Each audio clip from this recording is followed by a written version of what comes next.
yo. Peace and blessings to everybody tapping in right now. My name is Kemet on behalf of Double XL, and I'm sitting here with one of Chicago's finest. Saba, what's the word, Ooh, man? I appreciate being held in high regard, man. I appreciate you, man. What's going on? True shit. I can't call it though. What's been keeping you smiling lately? Everything, man. Everything. It's been busy, but it's like going so long without being busy. It's nice to feel uh it's nice to just feel like living in purpose and shit. Like I mean, like, you know what I'm saying? Like being pulled in so many different, like having options, like I gotta do this, I gotta do this, I gotta do this, we gotta prioritize, like all of that shit, you know what I'm saying? Like having that shit kind of taken away and now it's like kind of coming back. It's like it's just, I got a lot to be grateful for. Yeah, not for sure. Is that overwhelming at all? It can be like that sometime when you're Oh out yeah, there. it's Yeah. easily overwhelming. It's overwhelming as fuck. But I don't know. I feel like I spend so much of my life overwhelmed that it's like when I'm not overwhelmed, it's like that's when something's wrong. Oh. So we're here to talk about your new project, Few Good Things. Mhm. This project ends about a 4-year hiatus since the last time you dropped. How would you explain the gap? Necessary. Okay. I think, to what I want my, I guess, legacy and what what people look for me for. I want to be known to do something great, and I want to be known to put my all into something. And sometimes it might take a month to do something, and sometimes it might take 10 years to do something. But I think regardless of the amount of time, as long as I feel like I got my point across and whatever I was trying to do, then that's the perfect amount of time. So for me, it was like, it was a lot, since the last album was like, I guess like my, that was like the critically acclaimed. Like we had a lot of shit to do. Sure. You know what I'm Classic. saying? Yeah. Like I think people expected us to just be in the studio nonstop, but it's like when you're being pulled in so many different directions, you're touring. We toured for 2 years straight. It's like, when do you have time to get in the studio? You know what I'm saying? I don't got a tour bus with a studio in it. You know what I'm saying? I'm not there yet, but you know what I'm saying? Hopefully we'll get, you know what I'm saying? Hopefully we'll get there. But Yeah. it's like, just realistically, it's like, it just wasn't time. And I think I always want the music to be reflective of where I am in life. And I think when you're moving so quickly, it's hard to know where how do you feel? You're moving so quickly, you like, you don't know how you feel. So it took breaks. It took starting the album, stopping the album. It took starting the album, scrapping the album. Like I did so many versions of Few Good Things, um, that it just, the 4 years was to get it not perfect. I'm trying to stop that language, like that shit is made up, but to get it to where I felt like this is the best that I can do right now. Here you go. I'll get better. I'm gonna keep getting better. That's what I'm gonna keep focusing on. But it took 4 years for me to feel like, all right, this is what I want to say. Yeah, no, for sure. And that's something I wanted to ask you as well. Like, what message do you want your fans to get out of this project? I mean, you cover a lot of different things.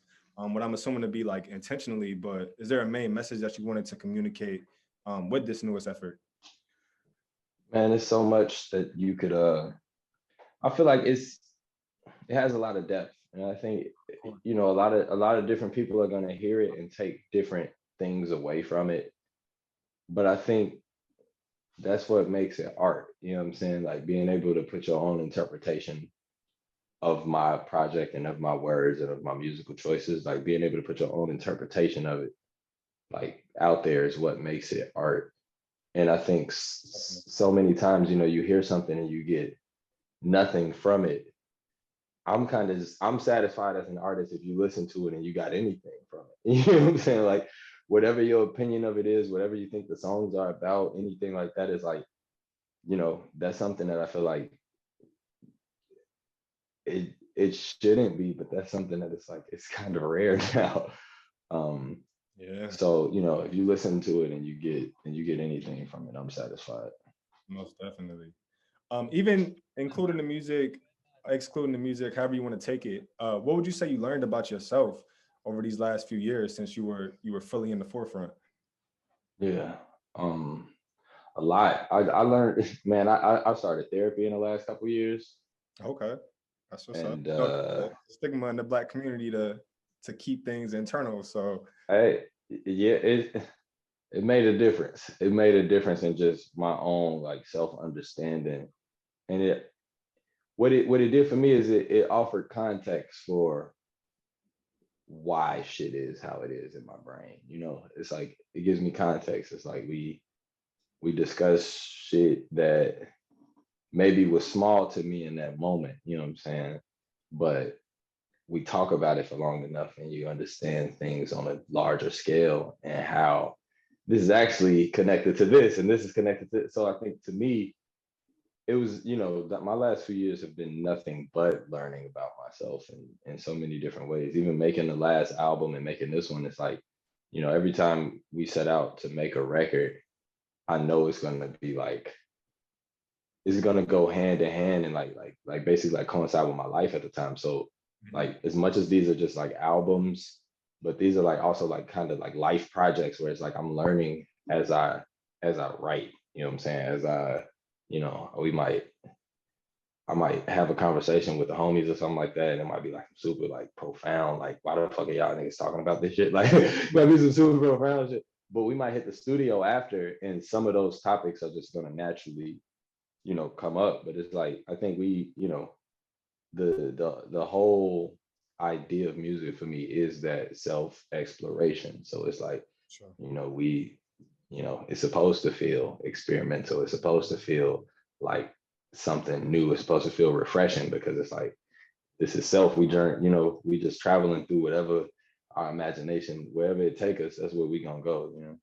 Yeah, and it does. I mean, it's a powerful thing. That's definitely what I got from it. What is your recording process and how did it differ, if at all, with this project? Few good things. Yeah. Um, One of the things that I think is really important as far as recording process on this one versus the last one, Care for Me was made in a really concise, like short amount of time. Peace. It was like 3 months, right? Uh, yeah, something like that. Um, Crazy. well, we had been working and we had been like doing beats and like we probably made like 100 beats for like a year before we actually started Care for Me. And then when we like set out to actually make the record, it was like, oh, well, this beat has to be on it. Oh, this one can be, you know, like, so it was like, it was just a different way of making a project. And I had never made a project like that, but it definitely made for something special and concise and like really straight to the point. This was like the exact opposite of that, in that there's shit on here from 2018, 2019, 2020, 2021, 2022. Like it's like we really used every amount of time, like all of the minutes that we had in that 4 year span were like really used. And what that made for is, you know, you really got to stand by everything you're saying, you know, because you get to grow with it in a different way. It's not as quick as like you make the record and then you put it out. Like Care for Me, we made that record, put it out, and we were on tour 4 days after we released the record. Like it was such a quick turnaround. Whereas this, you know, we had to sit with I started If I Had a Dollar on this album before Care for Me even came out. And you gotta sit with, yeah, but you sit with it and you grow with it. And that almost that alone is really what makes it, you know, it's like it kind of forces you to be um a better songwriter. It forces you to like it challenges you rather. And that's a challenge I'm up for like every time, just because it's like you could say something 4 years ago, you got to stand by it now though. Like, you know what I'm saying? So it's like How that you go? got to just keep editing and keep working until you get it right. Like if I the two hardest songs on here to me to make were If I Had a Dollar and the interlude called Circus. Um, and part of why they were so challenging is because I wrote the choruses first and I said everything that I wanted to say on the whole record in the chorus. So it's like, how do you offer how do you offer new perspective for the verse to make sense, where it's not like you just saying some shit to say it so you can get back into the chorus, but how do you make the verse necessary? And those two songs alone, I probably spent 2-3 years writing, right? You know what I'm saying? Like, because it just took it it took a while to get the lyrics to be necessary. It's not that I wrote bad verses. Like the verses was cool, but it's like I said all of this shit already in the chorus. Like, you know what I'm saying? Like I'm just kind of reiterating shit I already said. And I wanted all of the verses to like feel like you can listen to them and get perspective from it. You know what I'm saying? So that was a process that I didn't really get to have for the last album. And then because of the pandemic, and this is the last thing I'll say about this, but because of the pandemic, a lot of this album was actually made and edited and mixed and all of that shit on Zoom. Like just how me and you talking right now, this is how we made Fearmonger. I had the producer where you at. I worked with two producers. So we was the three of us was on Zoom together, and I had my like mic right here, and we just recording the song as it, you know, as it goes. But that made for some like what I think it's Bob Ross, he called them happy accidents. It made for some happy accidents because like Fearmonger, for instance, is a song that it feels how it feels because I was hearing the beat that they were making. Like they weren't together, they were in different parts of the world. I was hearing everything with a lag. So I heard it in like this kind of funk rhythm, but that's not what they actually were making it in. But it's like it made for like a good, you know, because now my ideas are in George Clinton, Outkast. You know what I'm saying? Like I'm thinking like way out of my, you know what I'm saying, comfort zone, if you will.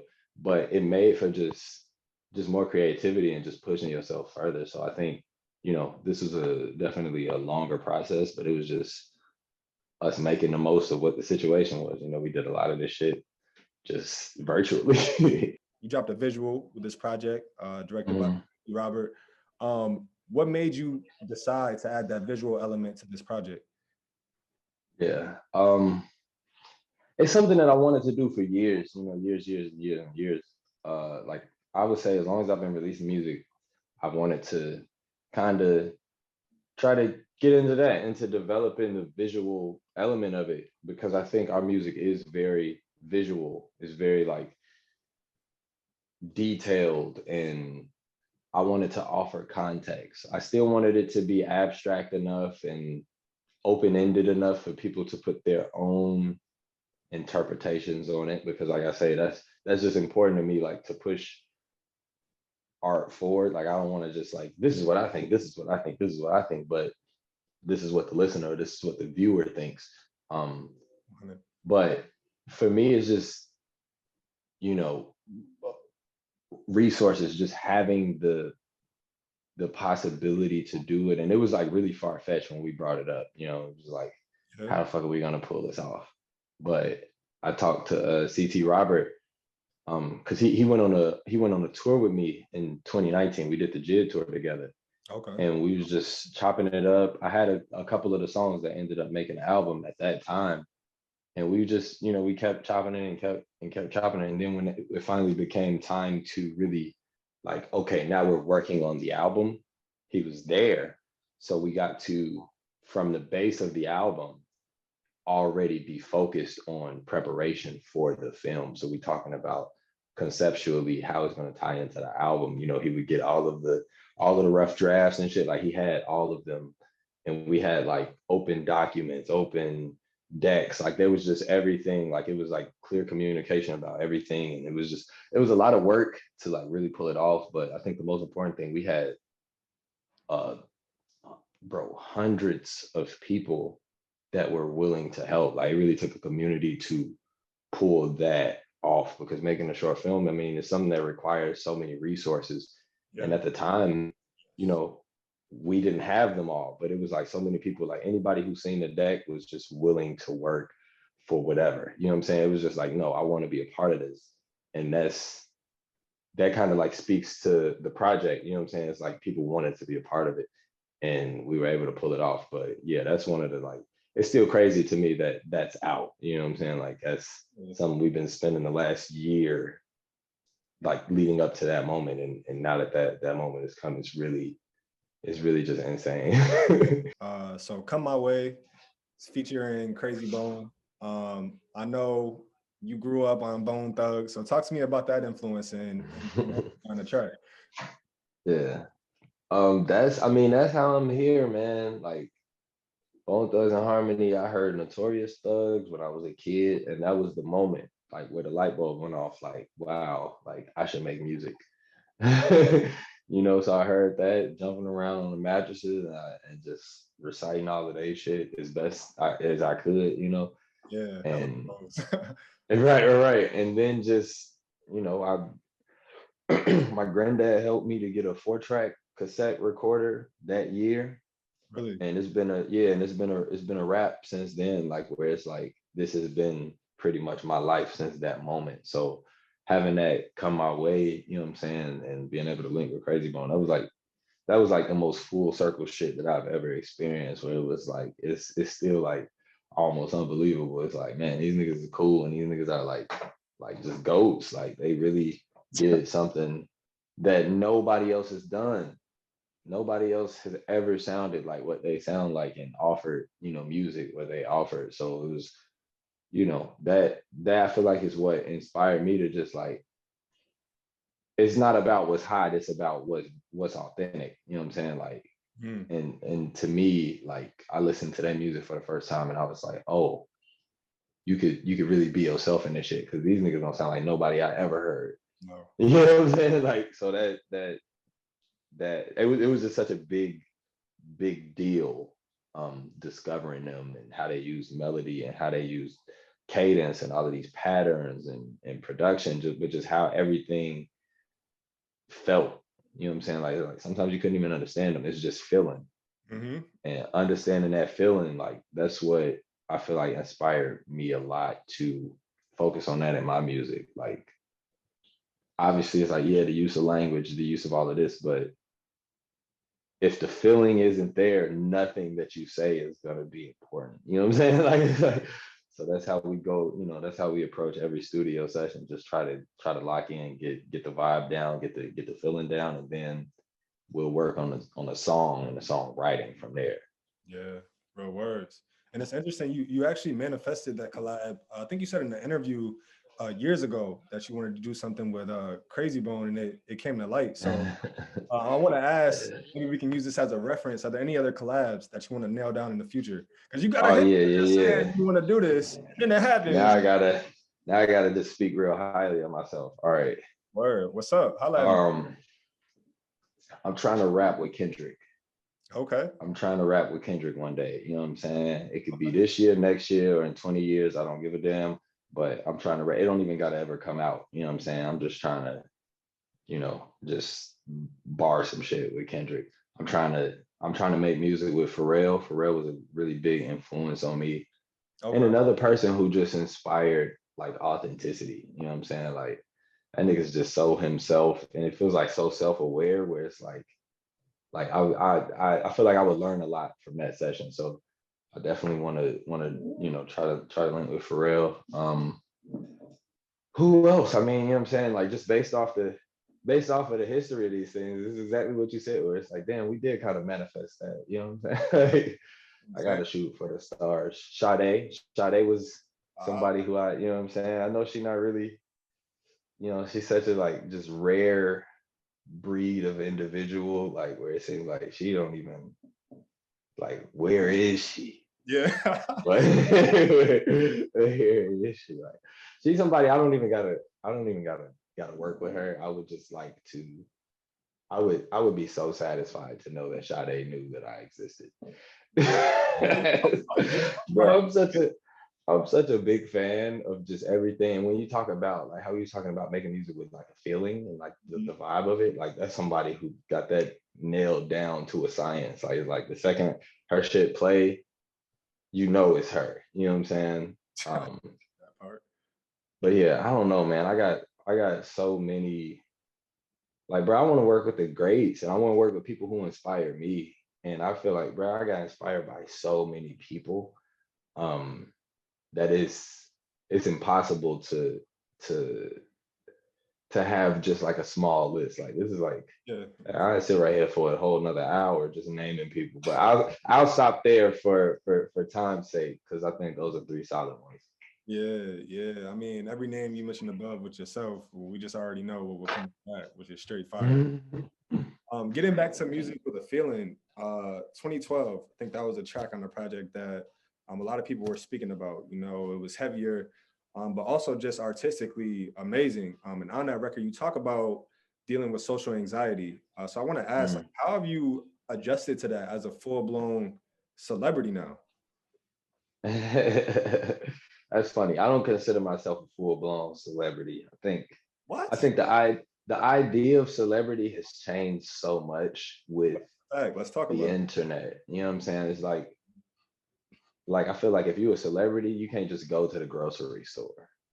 You know what I'm saying? Like you can't just be outside. People can't know where you live and all of that shit. And it's just like I got a following, yeah, but you know what I'm saying? In most parts of the world, I'm good. Like, I'm good. I'm somebody with a following, and maybe, after this album and we work, maybe once those three features that I just named happen, you know what I'm saying? Maybe then we'll step into celebrity. But I think the internet just made it confusing, We don't it's like who's a celebrity, who's not. I Internet. don't really, yeah, I don't really know, but it's like a celebrity, it has to be more than just you have a following on the internet. Because if you don't got a following in real life, it's hard to say like somebody's a celebrity, which I know in certain rooms and in certain areas of the world, that would be accurate. I think I am a celebrity in certain places, but Yeah. I think I've got a general gauge of like where that'll be. Like I went out yesterday and I'm like,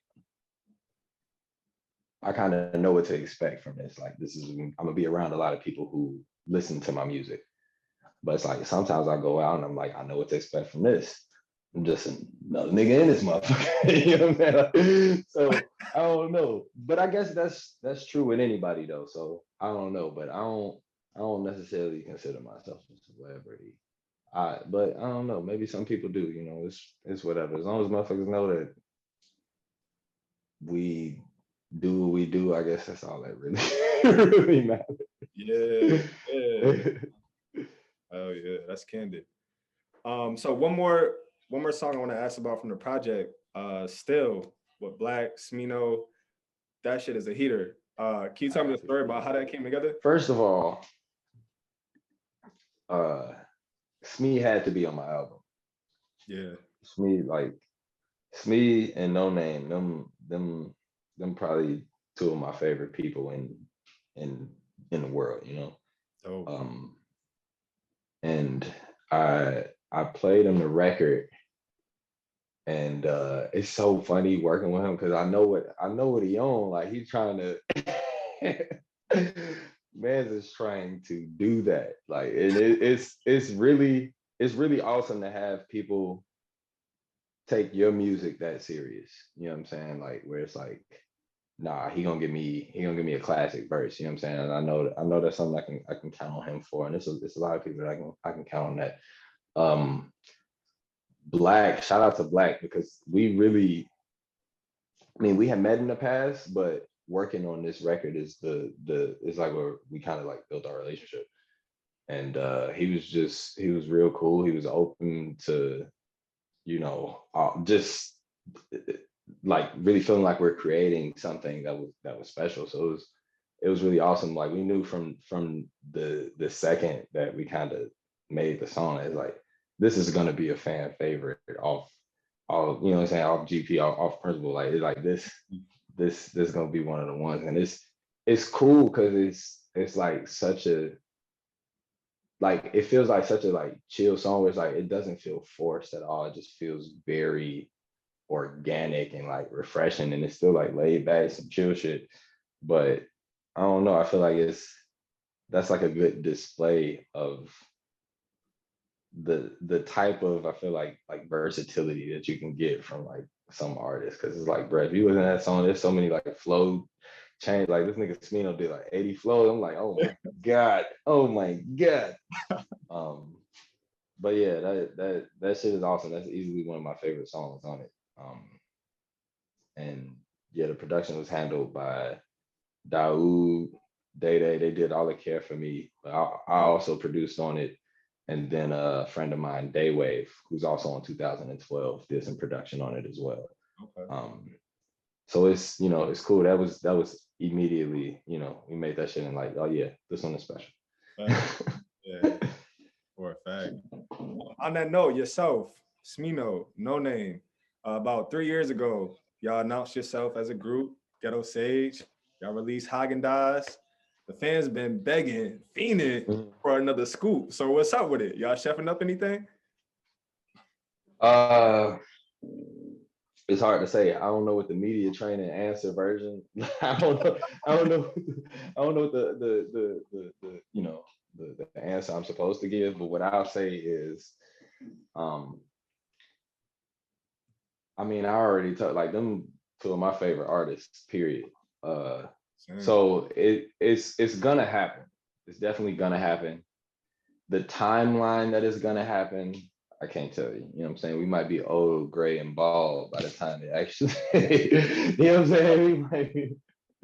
We might be in a different part of life by the time it happens. Or maybe it'll happen quick. You know what I'm saying? I seen them both yesterday, and we, you know, we talk about it, and we all are excited and want it to happen. But it's like, you know, one, I think a lot of people, I don't know, it's like people recognize that the pandemic happened to themselves, but they look at artists and they're like, why the fuck y'all niggas not, you know, it's like nigga, we in a pandemic too. Like I ain't seen them niggas for a year, just how you didn't see your mama for a year. Like, like Yeah. so that's one thing. But you know, also it's just like scheduling, you know, it's so shit moves so fast in this like in this field where it's like you spend, you know, you might spend a year working on your record, then you might tour that record for a year, and before you know it, they got a record. Now they tour, like, you know what I'm saying? It's been opposite schedule. So really, it's just like when all of the stars align, there's gonna be like a logo in the sky like Batman. It's gonna be the Ghetto Sage,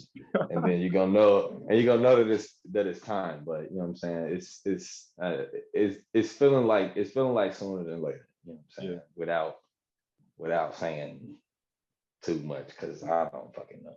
I mean, obviously you already know the fans are super hyped for it, but I feel like music is I'm time. hyped for it. Like the fans can't be more hyped than me. I'm a part of it.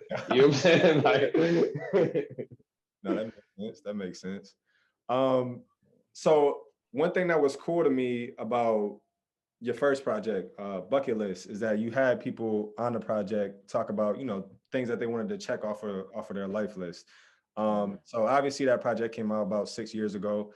I'm sure things have changed, but yeah.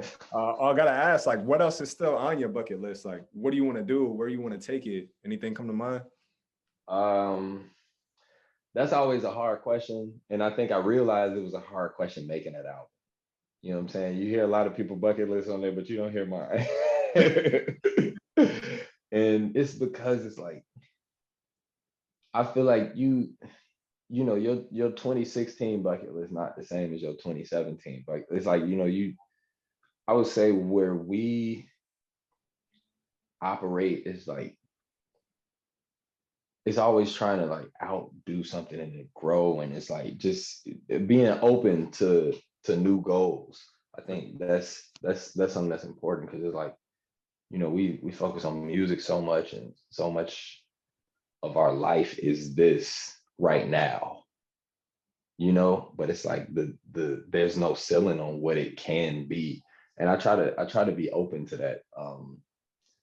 My music answer would be those three collabs. You know what I'm saying? Like my that's one of the bucket lists. I don't know, to just take it farther than I can imagine at the time. That's the biggest thing on my bucket list. Like I want to show myself that the ceiling that I give myself is non-existent. You know what I'm saying? Like I think a lot of times I'm like, oh, once I get here, I'm done, or I'll be happy. You know what I'm saying? Once I get to here, we made like there's no real, you know, success indicator. There's no finish line. It's just like, bro, we trying to just go as far as we meant to go, enjoy the time doing it, meet good people, have a good time, and like hopefully, you know, like sit back, look at it and be like, damn, we did all of this. Like that's how the bucket list project was for me. It's like, damn, that's crazy because I didn't even realize like while we were doing it that this is what was happening. But that's Special. yeah, that's what we on. That's what we trying to pull off. Yeah, I feel that. One thing that's interesting to me, you just talked about ceilings, and I think that it seems like for artists, sometimes like fans or the media can place that on you, especially after you drop a classic, you know. And I remember you kind of like, even before this project, you put out a disclaimer just asking people to listen to the multiple layers instead of just one. So can you kind of speak on, if I'm correct, on the frustration with that, and if you felt any pressure to always be held to the classic and Care for Me as opposed to what's coming in the future. Yeah, no, I don't know if it's necessarily frustration, but I think it was more like a necessary thing to be said because now um it feels like monotony is kind of expected. It's like everything is so one track, you have to be this. And it's like I love that people consider Care for Me a fucking classic. Like, It is. bro, to be, that's my second album. You know what I'm saying? To be this early in my career and already have that on my belt. I love that. Yeah. That's not something to be frustrated about at all. What I'm saying is be open to these other classics because just because that's a classic don't mean that there won't be more to come. And then that was more that statement I think was more towards the language around the music. You know what I'm saying? Like I think people hear something like there are elements of Care for Me all throughout Few Good Things. You know what I'm saying? There's elements of grief and loss and loneliness and all of that shit all throughout, which I think those are three words that could almost sum up Care for Me. Yeah. But I think what's important to kind of just realize, especially as like a listener, is like that's what that is. That's three things in this infinite field of things that some shit can be. Those are three of them. Oh, And you know what I'm saying? It's like it's always so much more to the story. So I think for me, it's just the language around it. You know what I'm saying? Like I was on some early listens, it was like all the headlines were still about my grief and trauma and shit like that. And I kind of saw the way the story was being kind of crafted for me. But when I listened to my album, Few Good Things, I don't only get grief and trauma. yeah, me either. And yeah, exactly. And I didn't want people to listen with that. Because if you listen expecting grief and trauma, those are the lines that are going to stand with you. And that's what you'll get out of it if you go to something expecting that. So I just kind of wanted to create my own narrative with it. You know what I'm saying? Like that's what we do as artists in the music. You know what I'm saying? We are telling you the story we want to tell you.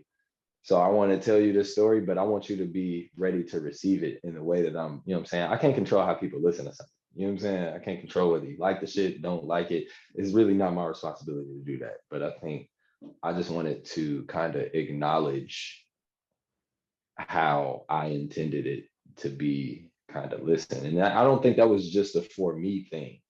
Like that was kind of me speaking to like, there's so many artists that would be making crazy like fire shit. Like there's so many people who make shit that they're not expected to make that's fire and they do an excellent job and they're afraid to put it out based on no, but you only do this, so you have to do this. Yeah. They're afraid, you know what I'm saying? It's so easy as an artist it's intimidating to try something new. It's like stepping outside naked. Like, you know what I'm saying? It's like you Yeah. don't know what the fuck people are gonna how they're gonna receive some shit. So I think it's like as listeners, it's like we gotta encourage that type of bravery. Like that should be rewarded. And I'm not just saying this for me and my album, like whatever fuck, like however you feel about Few Good Things is how you feel, whatever. I don't really give a but in general, when you see somebody that's doing them, applaud them, encourage that. Whether you like the shit or not, it's like, well, hey, respect. Hey, respect. You know what I'm saying? That last shit was that last shit sounded like that, and this sounded like this. Oh, I can see that you're pushing yourself so that you're not giving us the same stale ass fucking shit that you've been doing for the last 6 years. Like I can see that you're growing and evolving as an artist. That's what the greats are able to do.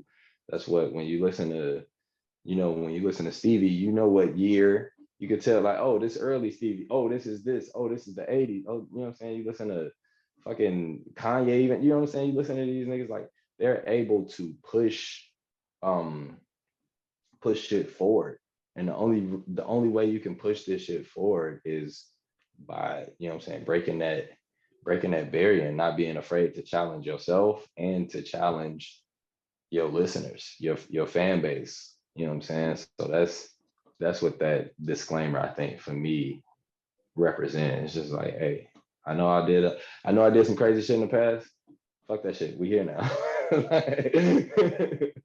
You preaching. I feel like I had to learn that myself. Like you grow up on certain artists and you always want them to sound like the thing that you fell in love with. And then just kind of me getting older and especially getting in the media, obviously we watch these kind of things and it seems like, it could be annoying, when you drop an album that sounds like something you already put out and say you're not evolving. When you drop something that's different, they say you're doing too much. So that's fire ass insight Yeah. from an artist perspective too, of like actually pushing people to expect more. That's the real growth.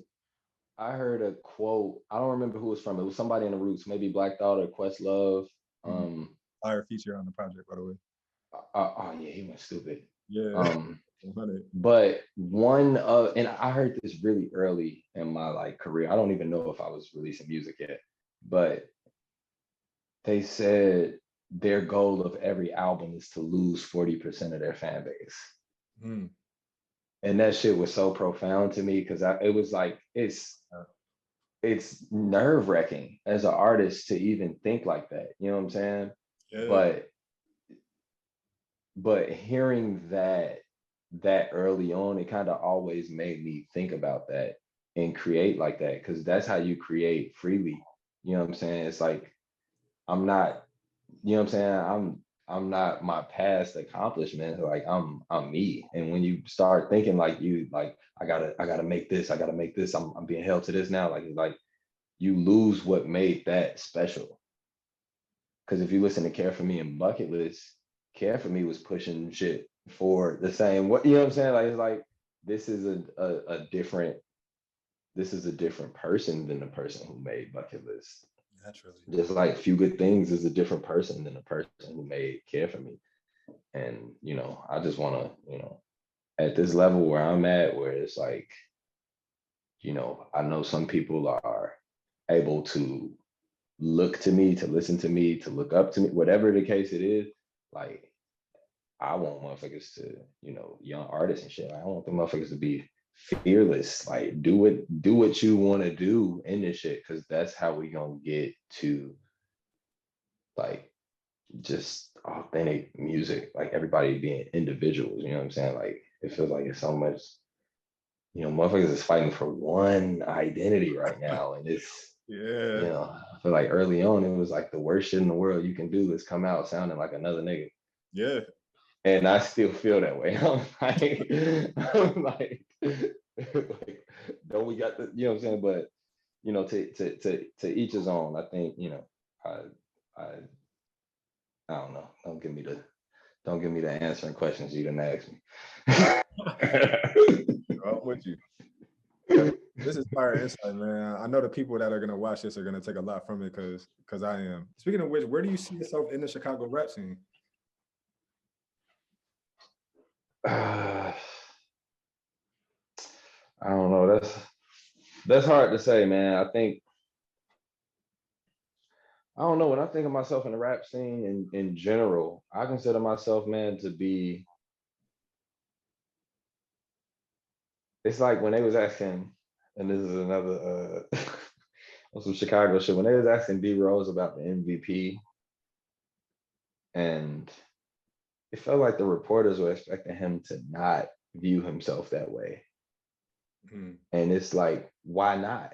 Why wouldn't I see myself as, you know what I'm saying? Why not me? Yeah, And that's how I feel when I think of not just the Chicago rap scene, but just myself and how I view like the quality of work and what goes into it. Like I'm like, why not me? Why, why can't it be me?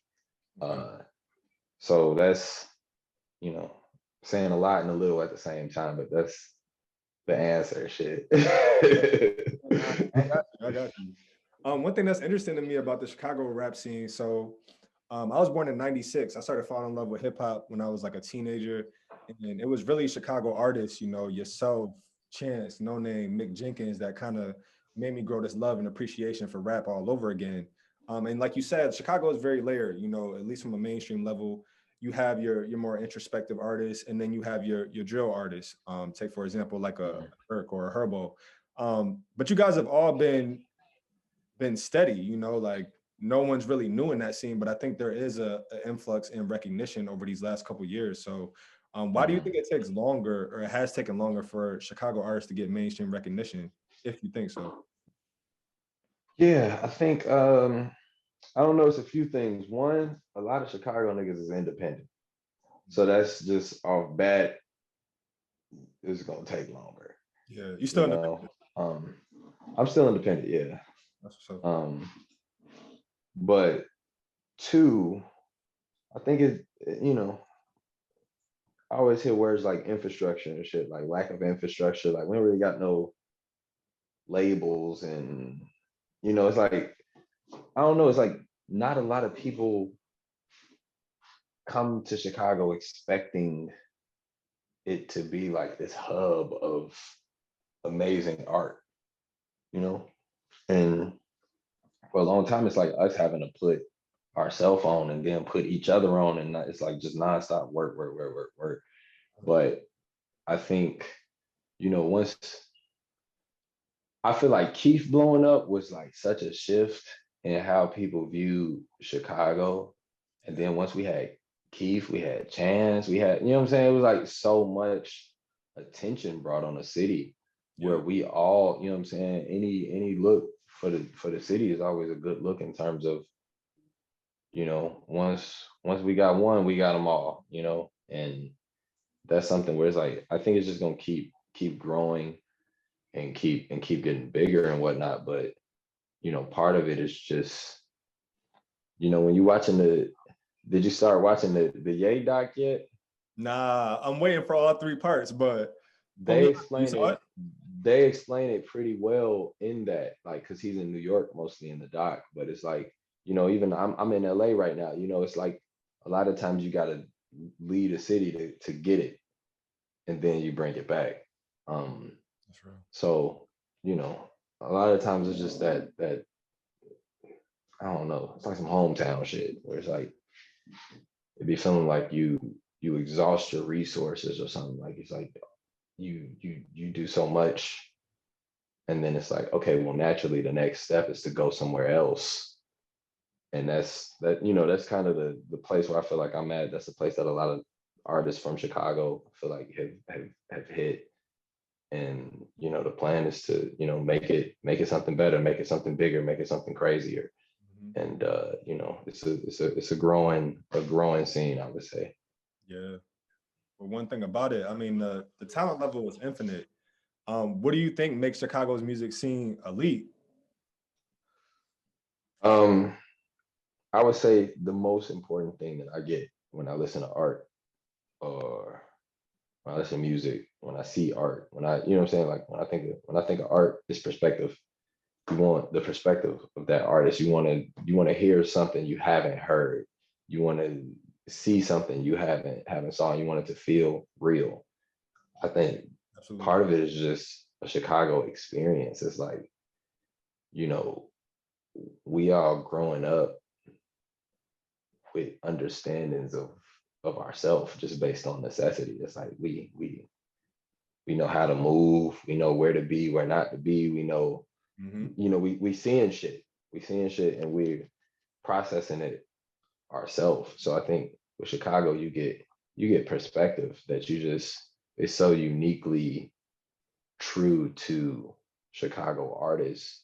That's how you really able to get something original. You know what I'm saying? Like from Kanye to drill, it's like when I think of Lupe, it's like don't nobody rap like Lupe. Don't Yeah. nobody rap like Kanye. Nobody Yeah. rap like, you know what I'm saying? Like it's just Goes so on. many.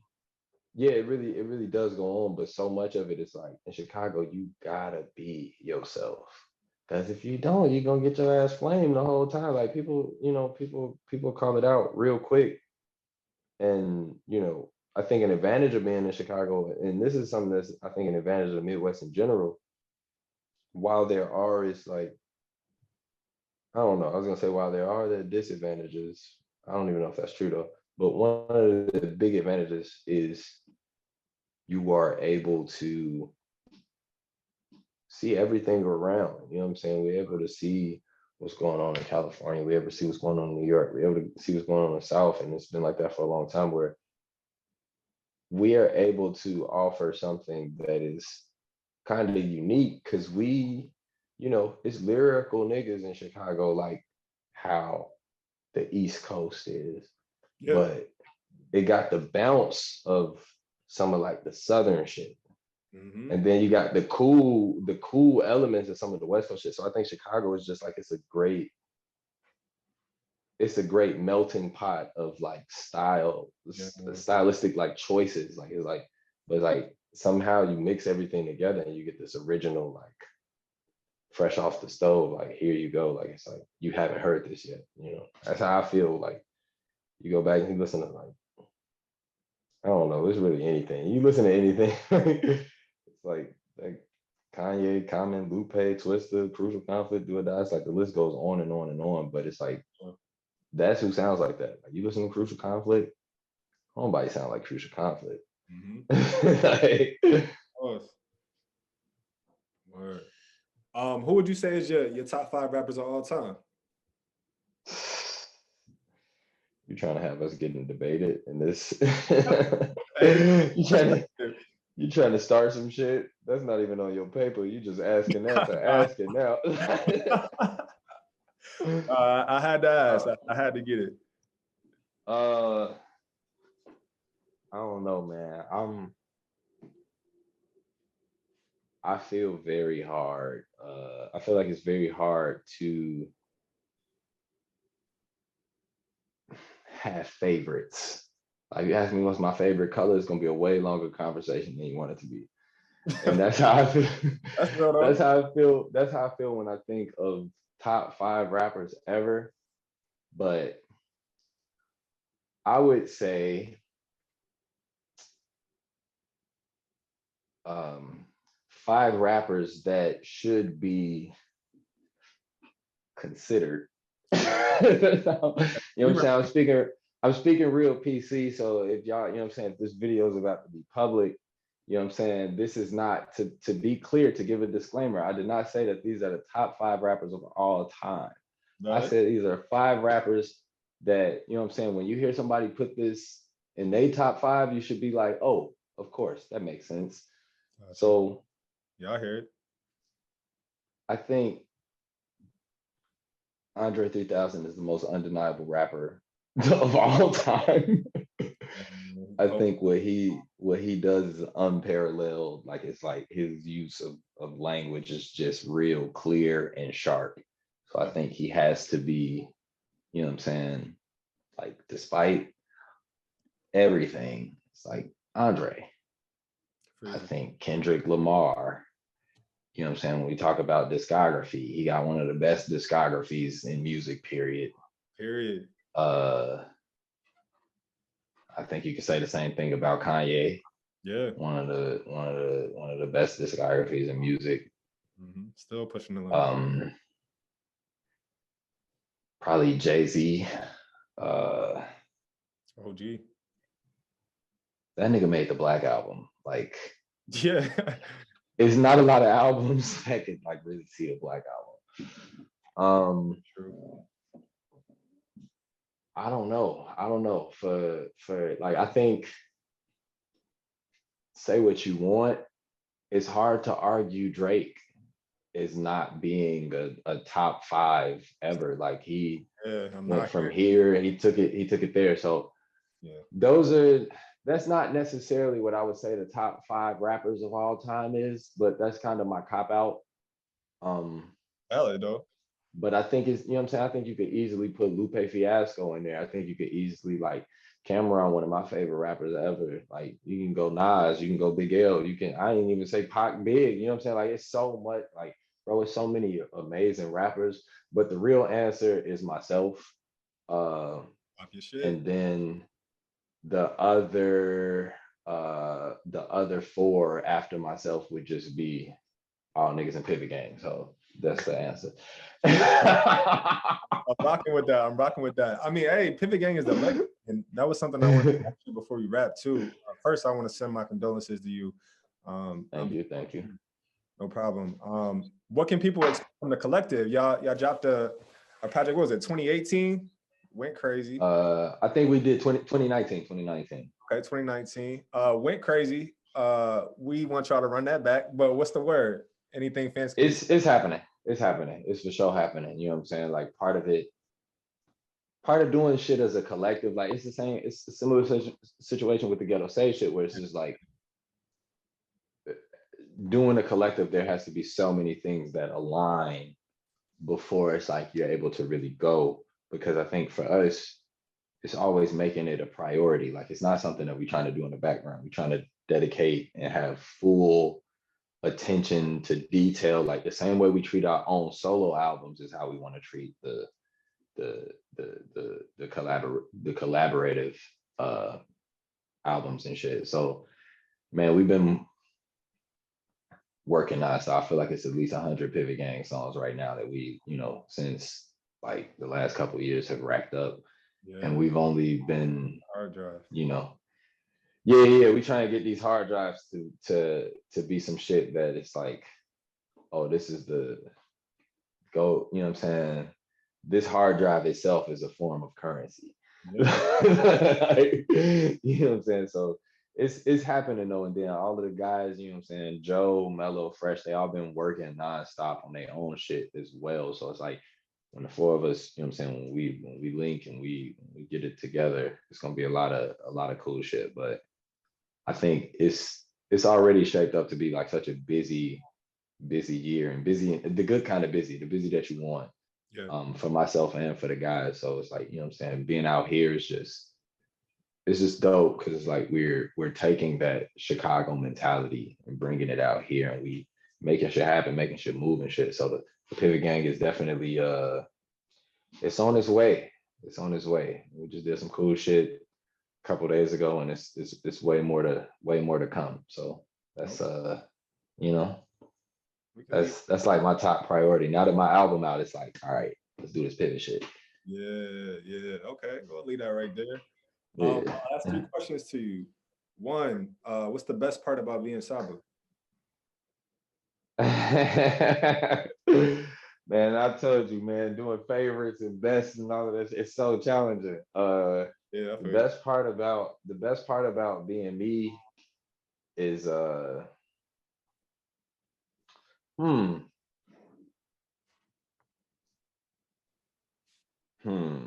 what's the best part about being Saba? I don't know. I think if I think about this longer, I'm gonna overthink it. So I'm gonna just go with my answer that's at the top of my head right now. And I think I've managed to make some of the best relationships in music and life, that I think that, you know what I'm saying, it's like really unparalleled. What I feel like the community of motherfuckers that I like came up with and met, and even still meeting, you know what I'm saying, being out here, like I think it's like I got a lot of cool relationships that I think it really speaks to like damn it, like who I am as a person. Because it's like, bro, I don't know, it's like people fuck with people that are just themselves. You know what I'm saying? Some people you don't got nothing in common, but you like, hey, that nigga, he know what he, you know what I'm saying? Like he got it. Like he got it. And that's how I feel like people feel when they like hang out with me. You know what I'm saying? Not to say I can't change, because I feel like in the last 10 years I've changed so fucking much. Yeah. And you know what I'm saying? All the shit we've been through, it's like you change when you go through the type of shit that we've been through. And it's like I don't know. It's just cool, man. Like I feel like the community, the art, everything is like, I don't know. The best part of being me is like right now, I would say is just waking up and be able to make decisions that you thoroughly believe in, and you can recognize people around you believing in that because you do. Yeah. And that's a powerful thing. It's like having a superpower. You know, Definitely. that's the best part about being Saba is that you get to have superpower. Well said. Well said. What would you say is the worst part about being Saba? uh, hmm. The worst part about being Saba. That's an interesting question. That's some shit I ain't never been asked in my life. The Or worst part about being Saba. What's some shit that just stresses me out, frustrated? The worst part about being Saba is that there's not two of me. The worst part is like it's the same reason. The same reason that that's the best part is also the same reason that is the worst part because it's like you know how you it's you know, and I would imagine this is how most people feel like about themselves. Like you recognize how much easier the world would be if everybody just thought how you thought and yeah, approach things how you approach things. Like, you know, you might be working on a project or working on some shit with somebody, and it's like, damn, this would be so much easier if you were me. Like, you know what I'm saying? Like, it's like, you know, so that's that's the hardest part. And that's not meant to come off sounding douchey or like a dick or nothing like that. Like it's like that's just you know, my life would be easier if everybody was me. yeah. But I actually think about that a lot. I'm like a positive person. I'm like, damn, I like pray for people's strength in that way because it's like, come on, man. I think how I think about things is special, and you have to find your own peace. And sometimes you just wish that, like you said, other people can adopt certain qualities that you come to appreciate or that you think are productive. So that makes a lot of sense to me. Yeah, yeah. It could even be just in like drama. I think about drama and shit, and I'm like, damn, that's something that like, my brain don't even comprehend that shit no more. Like, Yeah, I'm good. I'm just like, Oh, what? Like, you right. know, it's communication. I wish everybody could communicate, and that's not even like some me shit, but that's just some general shit. Like, I Hmm. don't know. We getting off topic now. Yeah, no, no, no. You said. My last question to you, man. What's next? You obviously just dropped the project, and you've been speaking, weaving it into the conversation. But I just want to ask straight up, what's next for you? What can people expect musically, outside of music?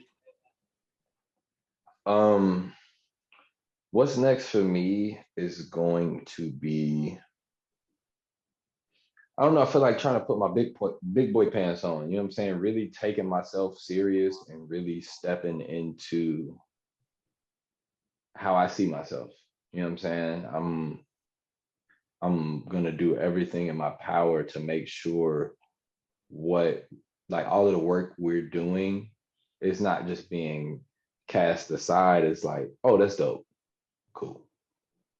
You know what I'm saying? I want people to know, like, no, it's not just like this is important. Like the work that we're doing is important in music and outside of music. You know what I'm saying? Like it's important. And I want people to realize that.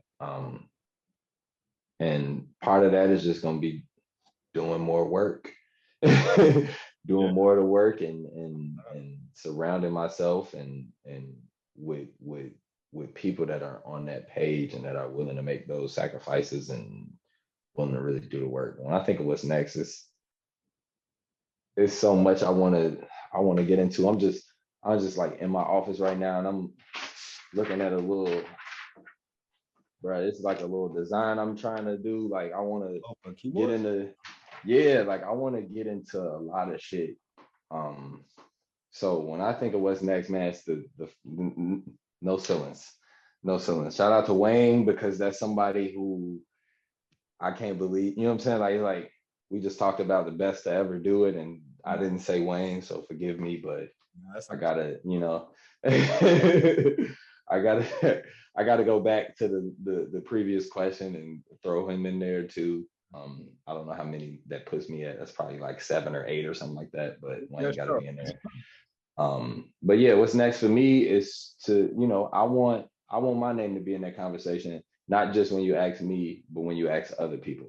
So that's what I'm trying to plot on and figure out how do I do that? When you ask somebody who the top five is, how do I get them to say Saba?